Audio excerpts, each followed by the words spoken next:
এখন রান্না করছি সাবুদানার পায়েস। দুধ গরম করতে দিয়ে দিয়েছি, শুকাবো একটু। এখানে সাবুদানা সিদ্ধ করে নিচ্ছি, নুডলস সিদ্ধ করে নিব। আর জেলিটা দিয়ে দিয়েছি ফ্রিজে জমাট বাঁধার জন্য। আজকে করব সাবুদানার পায়েস। ক্রিস্টালের মতো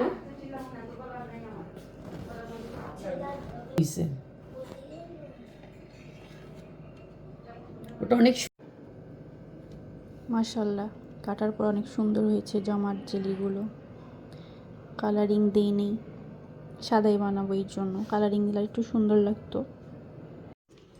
ফালুদার সব কিছু এখন রেডি, এক এক করে সব ছেড়ে দিব। সাবুদানা সিদ্ধ, নুডলস সিদ্ধ।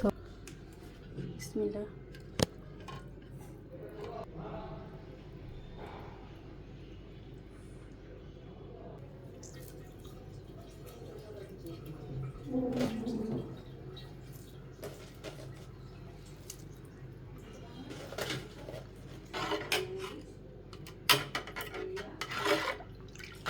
এখন জেলিগুলো ছেড়ে দিই।